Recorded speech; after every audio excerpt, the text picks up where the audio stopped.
I'd like to do one more trick if that's okay, and I want to use a brand new deck of cards. And we'll consider this the last trick of the evening. So I'd like to thank you all for helping me out.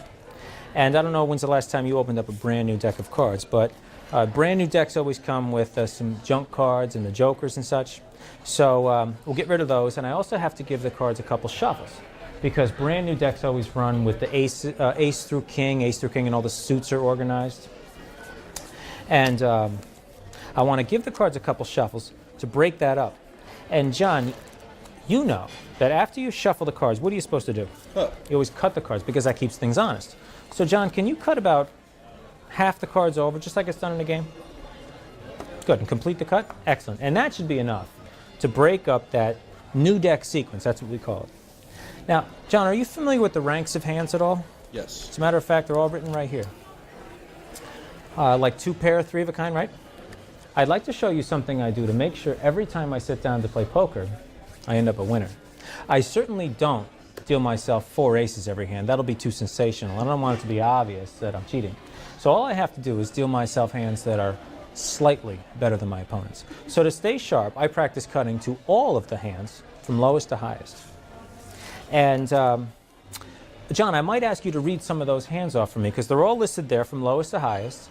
And they list all of the hands, but they also list the odds. But the odds apply to straight poker, it's called. And that means that deuces aren't wild. So I'm not going to waste your time cutting to deuces.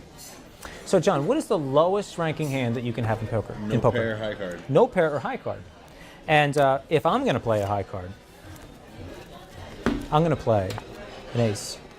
Now let's assume for a second that you're playing high card. What is the next highest ranking hand? A pair. A pair. I think there's a pair of 5s right about here. So let's assume that we're playing poker and you're playing a pair of 5s. If you're playing 1 pair, I'm going to play 2 pair. 2 pair. And if I'm not mistaken, there should be a pair of 4s right about here. No.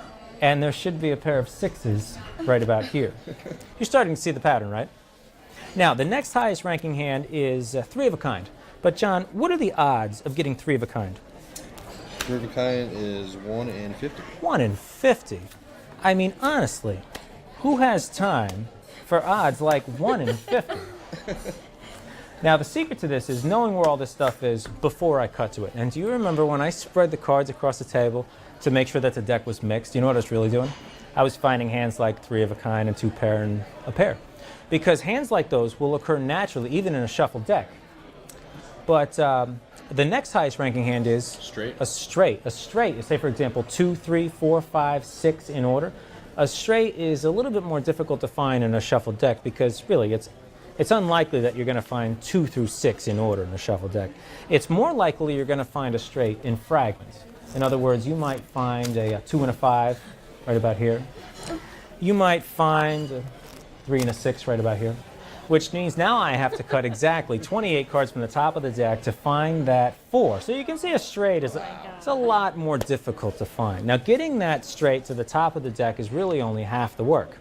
If I want that straight in my hand, I have to stack the deck. And that means that I'm going to cut that straight into the deck, but I'm still keeping track of it.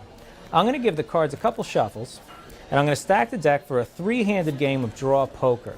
That way, when I deal, I should receive the straight.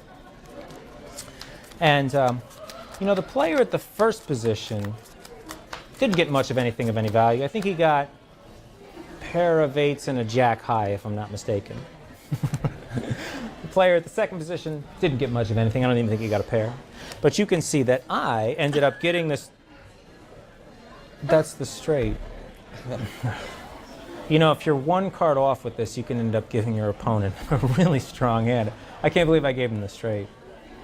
John, what is the next highest ranking hand that beats a straight? Flush. A flush. And that's the one where all the cards are the same suit, right? I even gave myself the ace-high flush, just in case anyone else was playing flush. And do you know what the odds are of getting a flush? 1 in 500? 1 in 500, you're right. And you know, some people make those odds more favorable by playing deuces wild, but really, I'm not going to waste your time cutting to deuce. I mean, really, playing deuces wild is for amateurs. Now, on that last hand, I dealt my opponent a strong hand on purpose. Why would I deal my opponent a strong hand?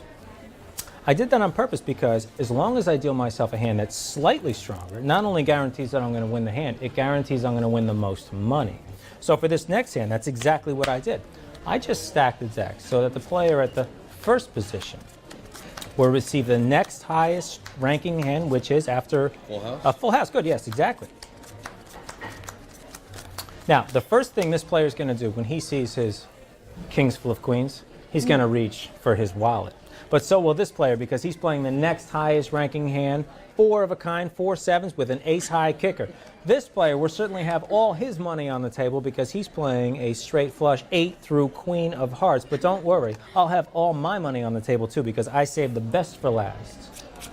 A royal flush in spades.